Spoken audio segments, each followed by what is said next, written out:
जुन्या काळामध्ये पोरांनो बिग बॉस बघताय? कोण जाणार आहे हप्त्यामध्ये? बघा, आमचं जे ऑब्झर्वेशन आहे तुम्ही बघण्यासाठी बघताय, भांडण कसं जमेल, कोण इलिमिनेट होईल याच्यासाठी बघताय. पण पूर्वीच्या काळी एक भजन लागायचं मंदिरांमध्ये, कुठे शोधिसी रामेश्वरण, कुठे शोधिशी काशी, कुठे शोधिशी रामेश्वरण, कुठे शोधिशी काशी. हृदयातील भगवंत राहिला, हृदयातून उपाशी. कुठे लागायचं, काही लागायचं, देहाची तिजोरी लागायचं ना लहानपणी, किंवा भोपाळी लागायची. उठी उठी गोपाळा, मलयगिरीचा चंदन गंधित लेप तुला लाविला, स्वीकारावी सेवा आता. उठी उठी गोपाळा. कुठं गेले होते गाणे? मी त्या बिग बॉसचं उदाहरण याच्यासाठी दिलं की आता त्या बिग बॉस मध्ये सकाळी उठल्यानंतर जी माणसं ते उठतात ना, जे त्याच्यामध्ये जे सभासद आहे त्यांना उठवण्यासाठी तिकडं डीजे वरती डेकवरती गाणं लावलं जातं. ते गाणं ऐकून त्यांना नाचायचं असतं. टास्क दिलेला आहे. महाराष्ट्राची संस्कृती 30 वर्षामध्ये कुठून कुठं चाललेली आहे. 5 वाजता देहाची तिजोरी लागायची, कुठे शोधीशी रामेश्वर लागायचं, उठी उठी गोपाळा लागायचं. आणि आज त्या टीव्हीला जे तुम्ही आदर्श मानता, त्या टीव्हीचं बघून तसं वागायचा प्रयत्न करता, ते टीव्ही वाले तुम्हाला बिघडवण्याचा प्रयत्न करत आहे. बंधूंनो, सावध व्हा. एक दिवस ही संस्कृती राहणार नाही. एक दिवस ही संस्कृती तुम्हाला पुस्तकामध्ये वाचावी लागेल. महाराष्ट्राची संस्कृती बघा कुठं चाललेली आहे. मला तुम्हाला कृष्ण जो सांगायचा आहे ना, तो कृष्ण धर्मवान, नीतिवान, आई वडिलांची सेवा करणारा, माता पित्याची सेवा करणारा, विनाश आणि चुकीच्या लोकांचा नाश करणारा, चुकीच्या लोकांना वेळोवेळी शासन करणारा. बघा, बदलापूरची ताजी घटना आहे ना. महाराष्ट्र काल बंद होता. 4 दिवसापूर्वी आंदोलन झालं. 3 वर्षाच्या चिमुरडीमध्ये, त्या चिमुरडीला शेंबड पुसायची पद्धत माहिती नसते. 3 वर्षाचं चिमुरड म्हणजे नट्टाफट्टा माहित नसतो, सौंदर्य काय असतं माहित नसतं, इंद्रियही बिलकुलही सोबत नसतात. त्या 3 वर्षाच्या चिमुरडीमध्ये, व्यक्तीमध्ये जर एखाद्याला विकार दिसतोय, वाईटपणा दिसतोय, तो माणूस या पृथ्वीवरती माणूस म्हणून जन्मालाच आलेला नाहीये. फक्त त्यांनी 2 पायाचं धड स्वीकारलेले, तो जनावरच आहे. दादा, जर 3 वर्षाच्या लेकरावरती हे अत्याचार होत आहे, तुम्ही समाज नेमका कुठला निर्माण करताय? तुमच्या गावामध्ये जोपर्यंत घटना घडत नाही आपण तोपर्यंत आपण मुंबई वाईट, पुन्हा वाईट, हे वाईट, ते वाईट. अरे कुठपर्यंत म्हणणार? आपलीच माणसं आहे ती गेलेली तिथं. सगळा समाज आपलाच आहे. मग तुम्हाला उदाहरण याच्यासाठी सांगितलं की एकट्या द्रौपदीच्या वस्त्राला हात लावल्यानंतर एवढी सभा बघत होती. सभेमध्ये सगळे लोक माणसं बघत होती. भीष्माचार्य, द्रोणाचार्य, कृपाचार्य सगळ्यांनी बघितलं, डोळे उघडून बघितलं. पण कृष्ण म्हटला, थांबा, तुमचे डोळे बंद करणं माझ्या हातामध्ये आहे. तुमच्या हातांना, अंगापायांना कंप सोडवेल मी, तेव्हा शांत राहील. आणि मग एकट्या द्रौपदीच्या कृष्णाने ज्यावेळेस महाभारताचं युद्ध डिक्लेअर केलं, आणि डिक्लेअर केल्यानंतर भीष्म म्हणतात की कृष्ण, अरे टाळता येईल, तू जर ठरवलं तर युद्ध टाळता येईल. कृष्ण समोर डोळे रोखून बोलतो, पितामह, अहो युद्ध टाळणं सोपं आहे, काही अवघड नाहीये. माझ्या एका हाताचा खेळ आहे. मी जर करायचं जर ठरवलं ना, युद्ध एका क्षणामध्ये टाळू शकतो मी. पण मीच ठरवलेलं युद्ध घडलं पाहिजे. नदरी शस्त्र करी न गोष्टी युक्तीच्या चार. अर्जुनासाठी मी फक्त युद्ध करणार आहे असं नाहीये. मी युद्ध ठरवलंय. युद्ध याच्यासाठी मला करायचंय की अहो तुम्हाला शरम वाटली पाहिजे, अहो लाज वाटली पाहिजे की त्या मुठभर मिठासाठी, मुठभर पदासाठी, मुठभर तुमच्या इज्जतीसाठी तुम्ही एका स्त्रीवरती हात घालताना डोळे भरभरून पाहिलं? साहेब हो, जो पाप करतो ना तो तितकाच पापी आहे, पण त्याही सोबत पाप करताना जो बघतो ना तोही तितकाच पापी आहे, तोही तितकाच पापी आहे. एखादी चुकीची गोष्ट बघितली, तिला लाईक केलं, तुम्ही पापी आहातच, पण फॉरवर्ड केली त्याच्यापेक्षाही पापी आहात.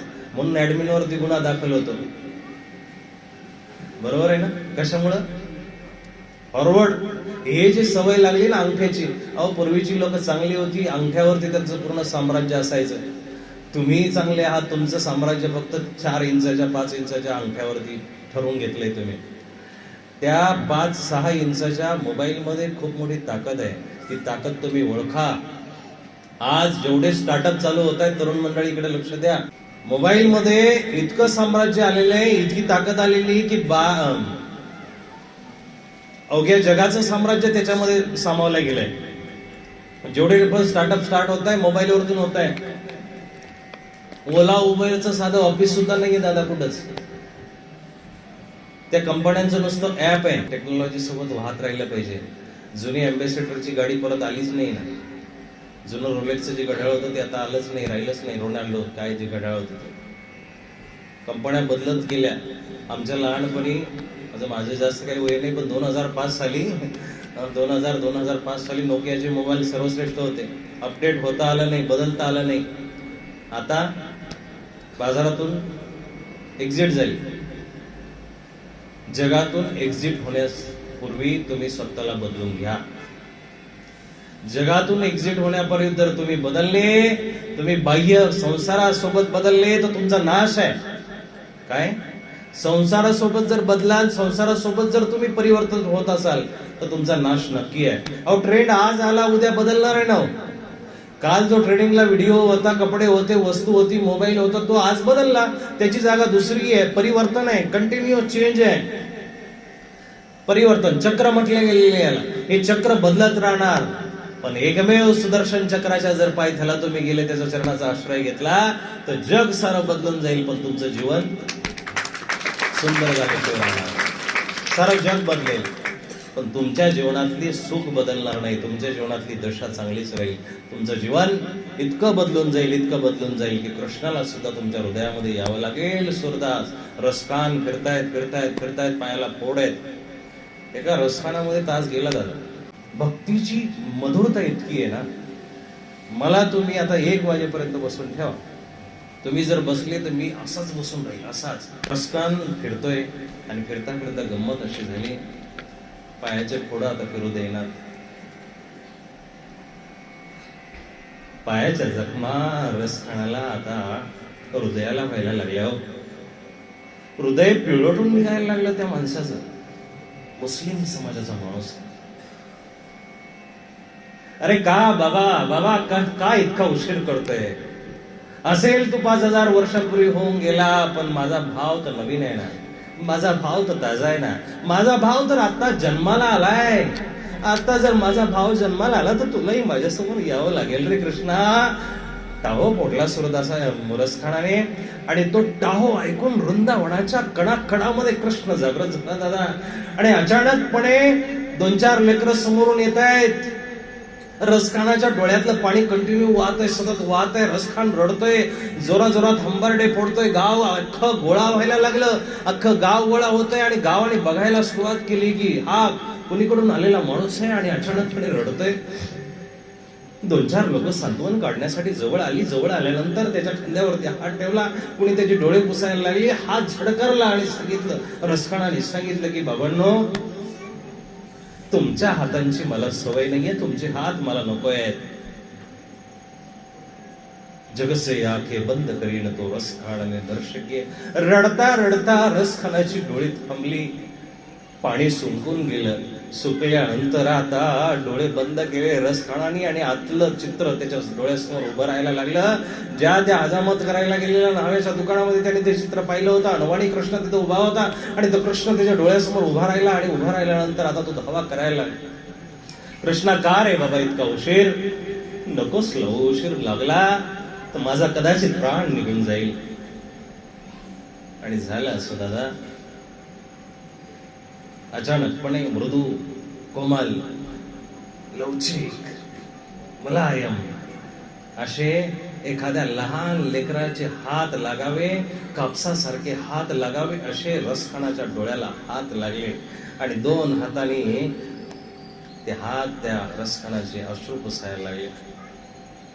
रसखान आतून समजून गेला, अरे तूच आहेस ज्याने इतक्या दिवस माझी प्रतीक्षा करवली, ज्याने इतक्या दिवसापासून मला वाट पाहायला लागली, ज्याने इतक्या दिवसापासून मला या वाळवंटामध्ये, अरे माझे पाय गेले ना दादा, पाय गेले माझे, तरी तो दिसला नाही, तरी तो आला नाही. आणि मग रसखानाने ते दोन हात असे पकडले, बाजूला केले, डोळे उघडून बघितलं, तेच बालक जे फोटोमध्ये होतं, जे चित्रामध्ये होतं, तोच मनमोहक चेहरा, तोच मुलायम चेहरा, तेच लुसलुशीत ओठ. आता जर ओठ पिळले तर त्यातून दूध निघावं इतके मुलायम ओठ, डोळे काळेशार, निलवंत कांती आहे, कमरेला पावा खोवलेला आहे, डोक्यामध्ये मोर मुकुट आहे, गळ्यामध्ये वैजंती माला आहे. आताच कुठून तरी शेणाने पाय भरलेले आहे म्हणून पायाला शेण लागलेले आहे, परंतु आता अंगामधून एक वेगळाच गंध त्याच्या निघतोय. गाया वळता वळता तर बालक आलेले असं वाटतंय. त्या म्हातारीना पहिल्या वेळेस भेटल्यानंतर त्याला सांगितलं होतं रसखानाला की इकडच गाया वळायला गेलेला आहे. रसखानाची बुद्धी तशीच झाली, वासनाही तशी झाली, इच्छाही तशी झाली की कृष्ण तिकडूनच खऱ्या अर्थानं येतोय. म्हणून रसखान त्याच वाटेवरती डोळे लावून बसला होता. कृष्णाने साक्षात दर्शन दिले, डोळ्याचे अश्रू पुसले आणि अश्रू पुसल्यानंतर, बाबा भेटलो मी तुम्हाला, आता रडू नका. तुम्ही काय आणले माझ्यासाठी? रसखानाने पटकन त्या डोक्यावरती इतके दिवस जपून ठेवलेल्या चपला काढल्या, पाठीमागं पडलेल्या होत्या चपला, डोळ्याचे 2-4 थेंब त्या चपलांवरती पडले. कमरेचा शालू होता तो घेतला, त्या शालूने ती चपला पुसल्यानंतर कृष्णाच्या समोर प्रदर्शित केल्या, दाखवल्या. कृष्णा तुझ्यासाठी आणले रे बाबा. ते लेकरू, लहान लेकरू, त्यांनी काही बघितलं नाही कसल्या चपला काय, ते पटकन त्या चपलामध्ये पाय घातला आणि घातल्यानंतर दुडू धावायला लागले. एखाद्या लहान लेकराला एखादा चॉकलेट भेटावं, वस्तू भेटावी आणि हर्षित व्हावं, आनंदाच्या उकळ्या त्याला फुटाव्या, तसा तो बालकृष्ण त्या चमड्याच्या चपला पायामध्ये घालून तिकडे दुडू धावायला लागला. काय अतुच्य प्रेम आहे. सारं वृंदावन बघायला लागलं, टकामका बघायला लागलं. पण गोष्ट अशी झाली, कृष्ण फक्त रसखानाला दिसत होता, वृंदावन फक्त कृष्ण रसखानाच्या पागलपणाकडे बघत होतं, सैरावैरा होऊन बघत होतं, अचंबित होऊन बघत होतं. तो सहजासहजी कोणालाही दिसू शकत नाही. त्या दिसण्यासाठी तुम्हाला डोळे आणावे लागतात, तुम्हाला दृष्टी येणं गरजेचं आहे. ती दृष्टी तुम्हाला आली, 11वा भगवद्गीतेचा अध्याय आहे, ती दृष्टी तुम्हाला मागता आली पाहिजे. ती दृष्टी तुम्हाला मागता आली पाहिजे. अर्जुनाला साधारण कृष्ण दिसेना, साधारण कृष्ण दिसत नव्हता, म्हणून अर्जुनाने देवाला विनंती केली, देवा अरे तू किती विशाल आहे, तू किती मोठा आहे, हे कृष्ण, हे यादव, हे सगळे तू इतका मोठा आहे, प्रचंड विद्वान आहे, प्रचंड या पृथ्वीला व्यापक आहेस. तू मला दिसण्यासाठी तुला मला डोळे द्यावे लागतील. तू जर मला दृष्टी दिली तर मी तुला बघू शकेल. आणि मग ज्यावेळेस तुला दृष्टी दिलेली आहे, कधी गीता वाचली का हो तुम्ही?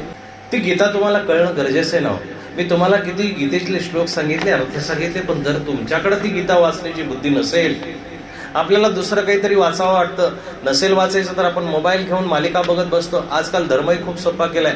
प्रवचन इथं केल्यानंतर इथून कोणी पटकन उठत नाही की बाबा खूप चांगलं प्रवचन झालं, खूप चांगले बोलले किंवा नाही बोलले, काय बोलले, वाकडेही सांगा, काय अडचण नाही, ऐकण्याची बुद्धी असते आमची.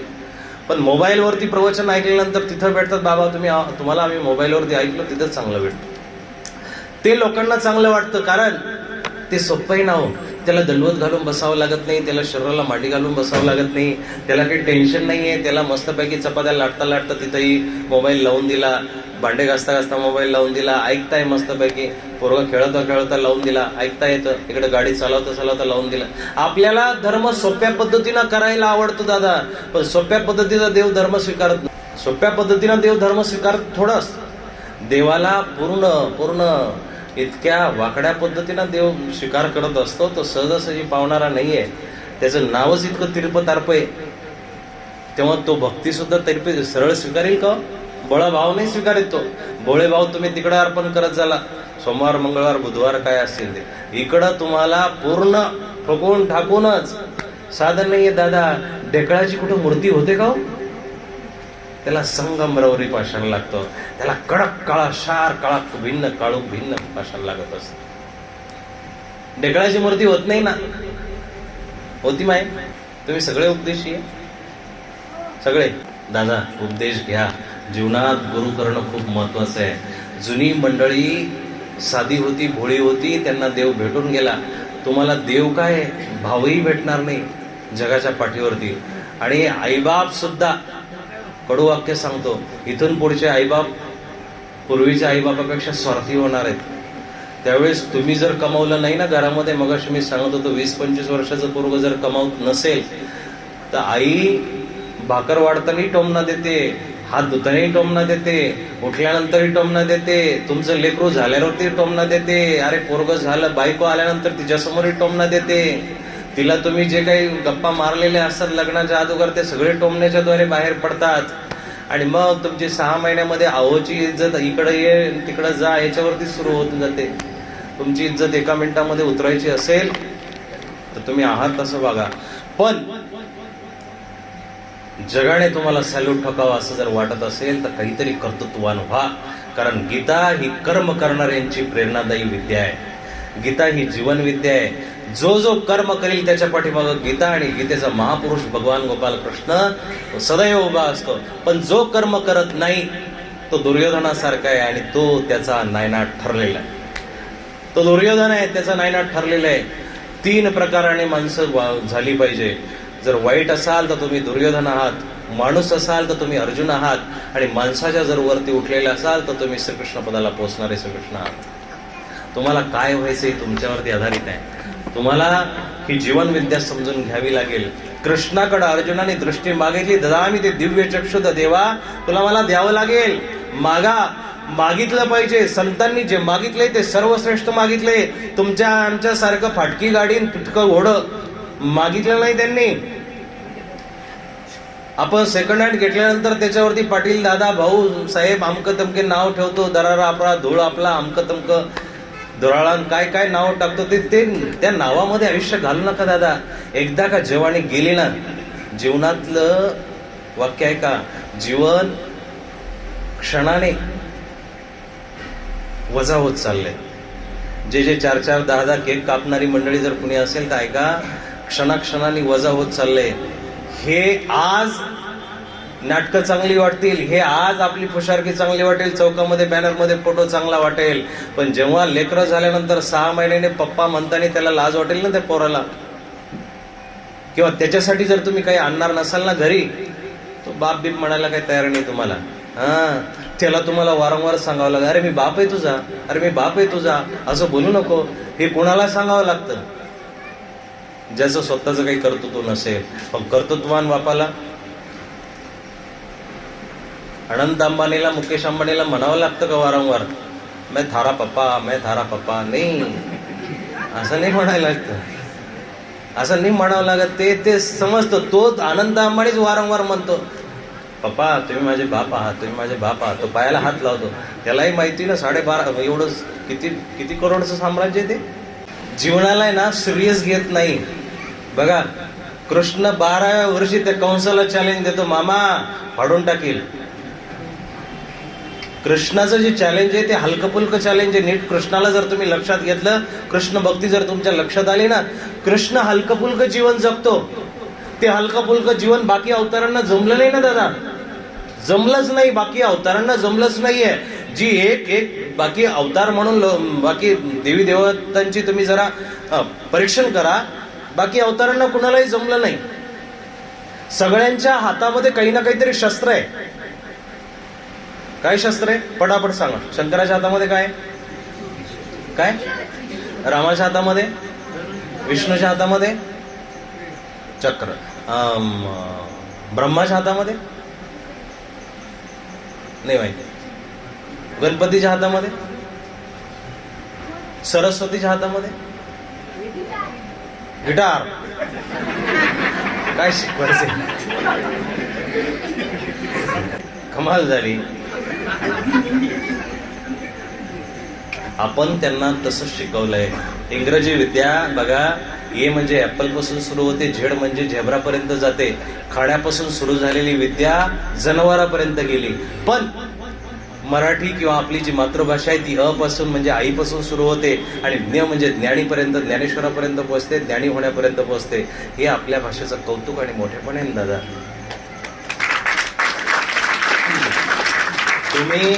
तुम्ही जाणून बुजून आपल्या शाळा बंद पाडल्या. आपल्या शाळा शिकल्यानंतरच आतापर्यंत जी आपल्या पिढीची किंवा जुन्या पिढीची माणसे नोकरदार झालेली आहे, चांगल्या चांगल्या नोकऱ्यांना लागलेली आहे. हे इंग्रजी मीडियमला जाऊन सुद्धा 12,500 रुपये घेतात. काय करायचं यांचं?